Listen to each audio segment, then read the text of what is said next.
All right. Is it $100? Like, they're furious. They're like, is it $100 a stamp? It's 3 more pennies. So, I will never go through that process to get my name changed, so I just deal with it. And it gets brought up. Once I was checking a bag, and the guy behind the counter, he sees my ticket says Nathan, the license says Nathaniel, and he was like, this is not good. He goes, these names don't match. And I was like, but they match, right? Like, you can see the leap that we took to get from one to the other.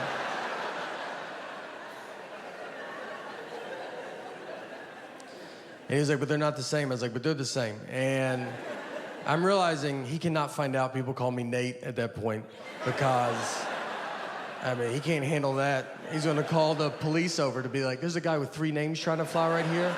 If you guys want to just shoot him from over there or something. So I was like, what do you want me to do? And he goes, you should go home. That's all I got. He's like, I can't believe you've made it this far. I was like, let me just try it, you know? Shouldn't I try it? I said, look, I'll give you that those names don't match. But what I think is gonna help a ton is the picture on the ID. Something that I've always loved that they did. And I think with 70% of that name matching and 100% face, it's 170%. I think I'll get through. And this is what he told me. This is honestly what he said. He goes, look, man, I get it, all right? He's trying to relate to me. And he was like, my name's Joseph. That's what's on my license. So I can't buy a ticket under my nickname Bart. They're not gonna let me through. And he said it like, right? Like, do you know what, does that make sense? And I was like, that doesn't at all. Those are 2 different names, all right? I should be over there and you should be over here because that's how you're treating me. Like I'm a Joseph Bart.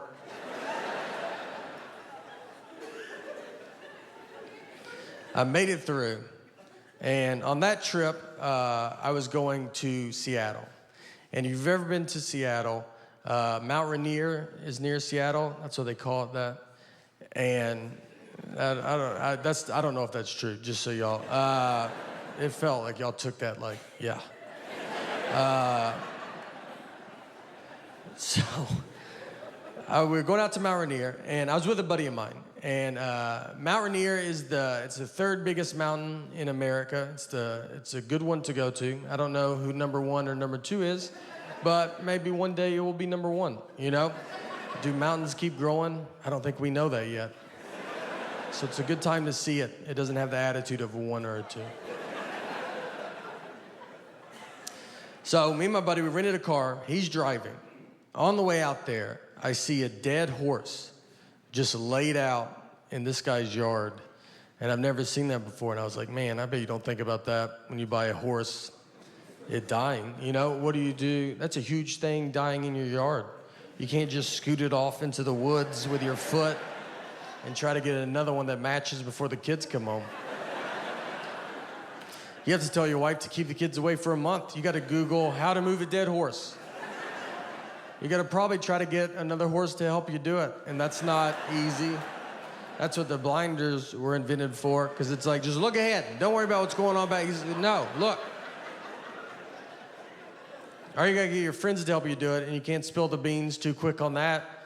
You think it's hard for them to help you move a couch? Try a dead horse. You gotta lie to them, like, we're getting a divorce. Just come over, bring your truck and some gloves. And when they get there, let me tell you, they're gonna see it, all right? Everybody saw it. It was next to the road. And they're gonna pull into that driveway and just be like, I don't think they're getting a divorce at all. I think we're here to move that dead horse is what I think. Let's let him bring it up, all right? Make him ask. But I'll be shocked if we don't touch that dead horse today.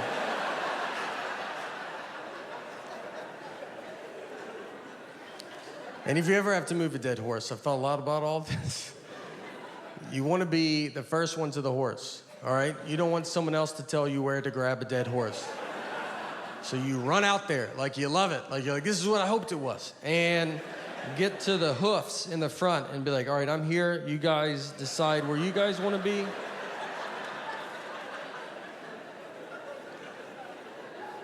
So now we are basically at Mount Rainier. That was the whole car ride.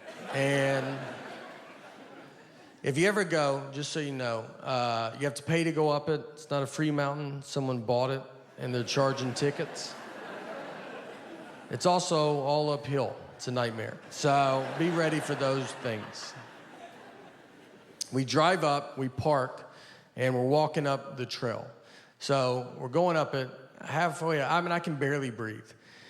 And this couple's coming down, so I stopped them. I was like, hey, is this enough where we're at? You know, is this like, you get it? Like, we're not trying to live on this mountain. And the lady goes, I'm 75 years old, and I did it. And I was like, all right, maybe that's why you didn't hear the question that I asked.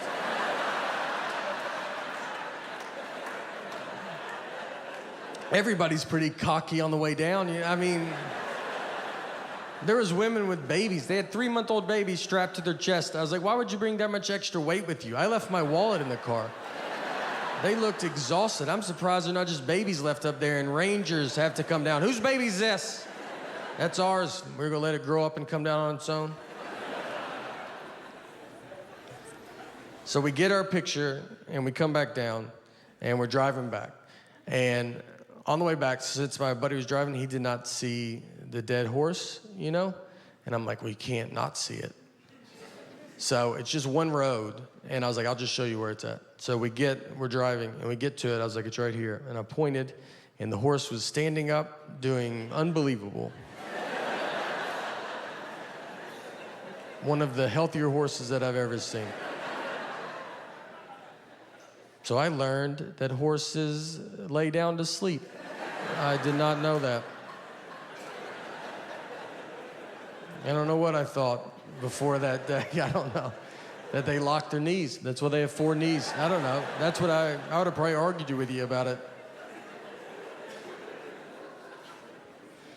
People put signs up that say, like, horses lay down, don't call 911, because people call the police. They drive by a horse laying down in some guy's yard, and they're like, y'all guys should go, like, deal with that. And they're like, some people knock on people's door. Hey, is your dad home? Your horse died outside. And I thought you should hear it from a stranger first.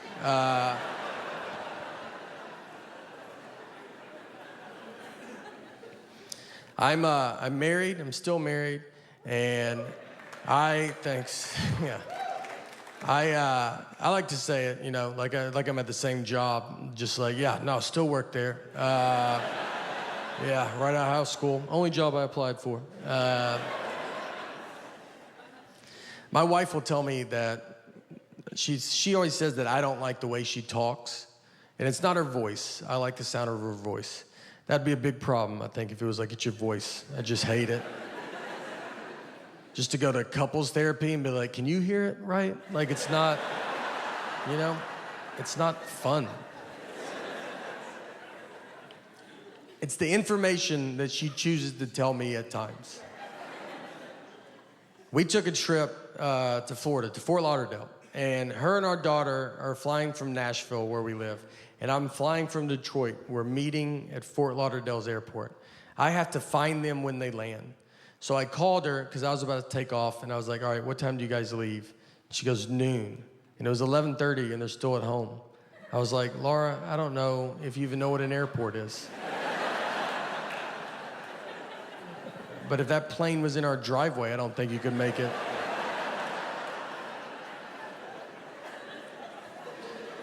And she said, that's what time we leave for the airport. Our flight's not till 1:30. And I was like, all right. So what do you think I wanted to know when I asked that?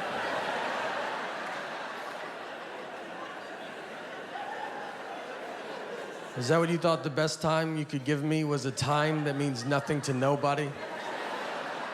What time did you go to bed last night? Just tell me that, and I'll just look up all the planes that land in Florida, and I'll guess which one I think you're on. She said, I'm sorry I don't talk the way you want me to talk. I'm like, I want you to talk like a regular person, all right? Like you've been around people before, you know? We didn't talk in Florida, I'll tell you that.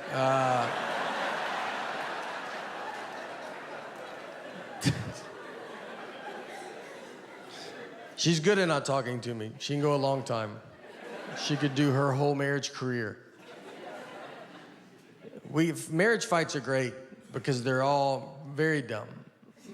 I would say 90% of them are dumb. 10% the cops show up. But we got in a fight once over chocolate milk. We didn't talk for 24 hours. What happened is I brought chocolate milk home, and she was like, "Why did you bring it home?" And I was like, "You're supposed to drink it after you work out." And she was like, "That's not true." And I was like, "Well, there's a commercial on TV. They probably looked into it more than you did." So I decided to listen to them. And she said, "That's just the milk people pushing chocolate milk." And I was like, "You don't even know what that statement means. You don't know if there's milk people." And I think chocolate milk's doing fine. I don't think they're sitting on barrels of it. And they're like, "We got to make up a lie. We got to get rid of this chocolate milk."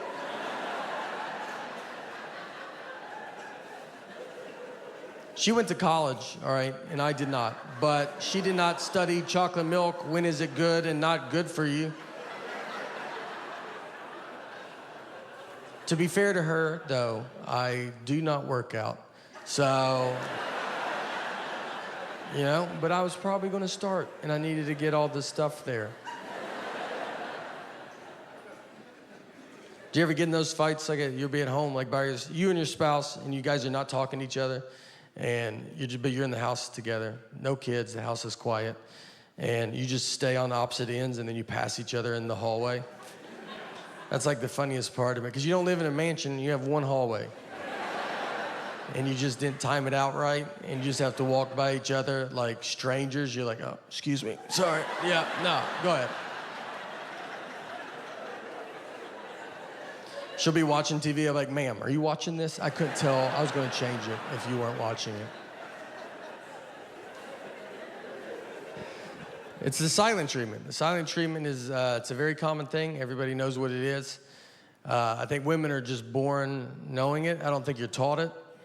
I don't think it's like, my mom did it and her mom.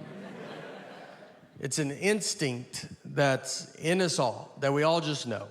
And here's what made me think of that. I rewatched the movie Sixth Sense. And I'm not trying to do a Sixth Sense joke. This is a 20-year-old movie.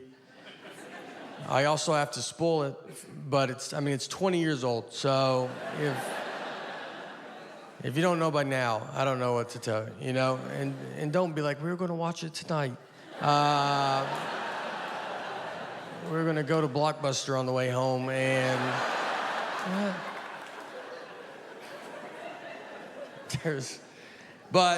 so he's dead the whole time.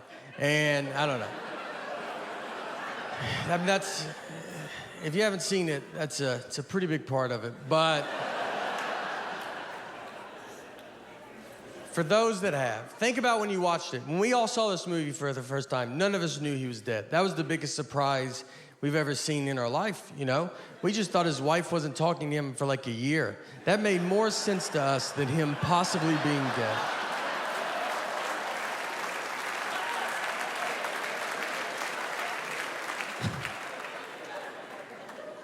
And I was like, when I watched it, I was like, what do they show him dying? Yeah, that guy shoots him with a gun. That's how the movies start. That's how obvious they're like, hey, he's dead. And we still watched it for 2 hours, just like, I know what this guy's going through, This is a movie about marriage and how hard marriage is. Yeah, even if you get shot, it's your fault.